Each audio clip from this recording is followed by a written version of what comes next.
Prediksyon ng US Air Force General na magkakaroon na ng digmaan sa pagitan ng US at China ngayong 2025. Magaganap na nga ba?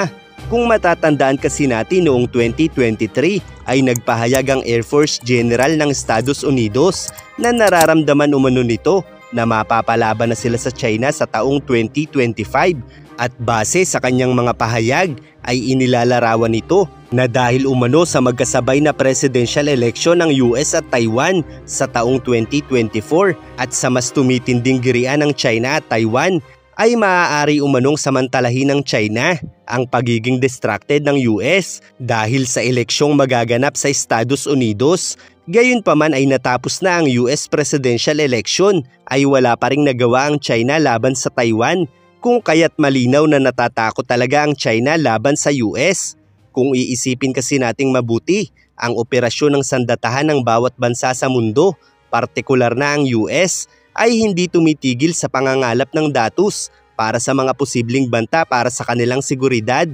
kung kaya't palaging malinaw para sa sandatahan ng US kung kailan sila posibleng mapalaban sa isang bansa. Kaya't ang prediksyon ng US General, bagamat hindi pa nagaganap, ay nangangahulugan lamang na nakahanda talaga ang mga ito at tanging ang pagkakamali na lang ng China ang hinihintay ng mga ito dahil sa panahong ito na nasa multipolar system na ang ating mundo kung saan ay hindi lamang iisa o dalawang bansa ang nagpapasya sa kung anong mga hakbang ang maaaring gawin ng bawat isa, hindi katulad noon na sole superpower pa o nag-iisang superpower pa lamang ang Amerika na bagamat humihingi pa ito ng pag-aproba sa maraming bansa sa mundo ay wala namang gaanong impact laban sa kanila ang hindi pagsang-ayon ng ilang miyembro ng nagkakaisang bansa sa mundo. Subalit sa panahong ito na may ilang mga bansa na ang mas nakikisimpatya sa tinatawag na Axis of Evil gaya ng China, kabilang na ang mga bansang miyembro ng BRICS Alliance,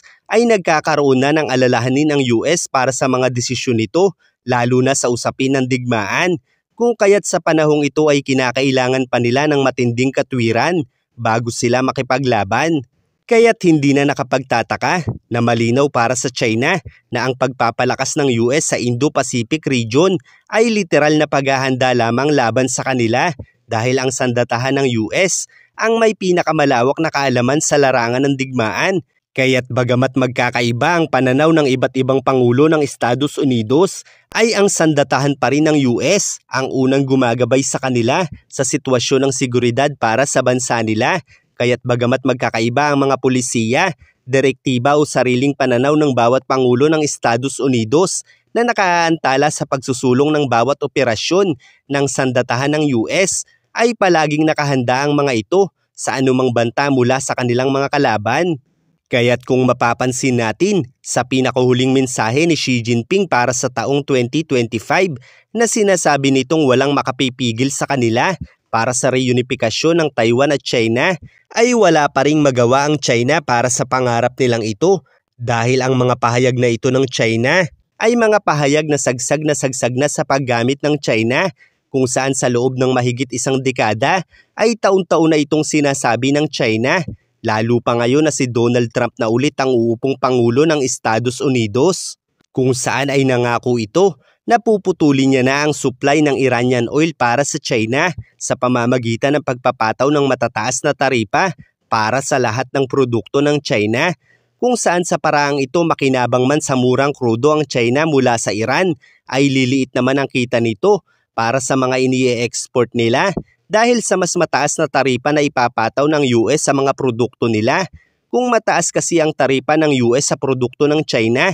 ay malulugi ang mga negosyante mula sa US na magiging daan para sa mga negosyante mula sa US na tanggihan na ang produkto mula sa China. Kaya tiyak na malulugi rin ang China dahil kung matetenga ang mga produktong ito mula sa China, ay mangangahulugang titigil ang pagpapatuloy ng produksyon ng mga kumpanya sa bansa nila dahil sa hindi nababayaran ng mga naunang produkto na inilalaan nila para sa Amerika. Sa madaling salita, kung wala silang benta, ay wala rin silang kapital para magpatuloy ang produksyon nila na magiging daan sa posibleng pagsasara ng kanilang mga kumpanya. Kaya't ang pinakaposibleng mangyari ay magbenta ang China ng kanilang produkto sa ibang mga bansa sa mas murang halaga. kung saan ang mga bansang bibili naman sa China ay maaari nilang muling ibenta ang produktong ito para sa Amerika. Kung saan halimbawa kung ang Pilipinas o Vietnam ay bibili ng mas murang halaga mula sa China, ay maibebenta rin nila ito sa US nang walang mabibigat na taripa.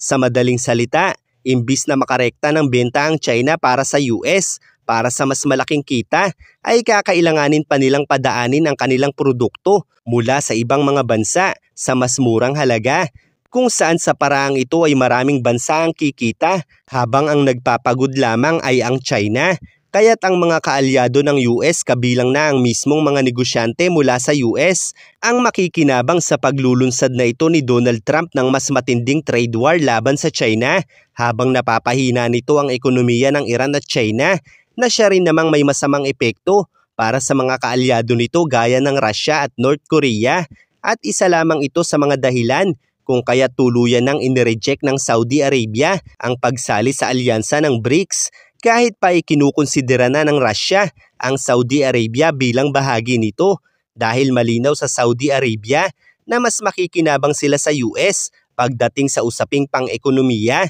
dahil ang malakas na ekonomiya rin ang magsisilbing daan sa pagkakaroon ng mas malakas na impluensya at mabilis na pagpapalawak ng puwersa. Kaya't sa panahong ito, bagamat tila ay napakabilis ng paglakas ng impluensya ng China, ay mas limitado pa rin ito kumpara sa Amerika dahil ang China ay may napakalaking bansa na kinakailangang protektahan nila. Samantala ang US bukod sa napakalaking bansa rin ito gaya ng China, ay mayroon itong napakalawak na militarisasyon sa buong mundo at hindi lamang sa mismong bansa nito. Kaya't malinaw na mas makabubuti para sa China na hanggang bunganga lamang sila dahil mayroon pa rin namang mga pamahalaan ng bansa sa mundo na kahit sa salita lamang ay nanginginig na ang mga yagbols ng mga ito, kaya't patuloy na nakapanghaharas ang mga piratang Chino. Subalit malinaw na hindi pa aabuti ng China ang kanilang mga aksyon sa puntong pwede na silang atakihin ng mga Amerikano. Ganyan kalinaw ang kasalukuyang geopolitika sa ating mundo kung saan ay malinaw na sa anumang labanan ay palaging nakalalamang ang mga Amerikano at mas nalalagay sa panganib ang mga bansang kumakalaban dito. Kaya't sa mga nagsasabing ang US lamang ang mahihirapan sa taripa nito laban sa China ay nagkakamali sila dahil magagawa ng US na makipagnegosasyon sa anumang bansa para bumili ng mas mababang produkto mula sa China kung saan sa bansang ito naman kukunin ng US ang produkto ng China na mananatiling mura ang halaga, kung saan sa paraang ito ay mas maraming kaalyadong bansa pa ng US ang matutulungan nila habang mas lumiliit ang kita ng China at binibigyan ng mas madaling pagkakakitaan ang mga bansang kaalyado ng Amerika. Kaya't kung aabot man sa digmaan ng dalawang bansa, ay maliwanag na madaling puputulin ni Trump ang napakaraming resources ng China na magbibigay ng labis na kalamangan para sa Amerika pagdating sa impluwensyang pangpolitikal, pang-ekonomiya at militarisasyon sa isang digmaan laban sa China.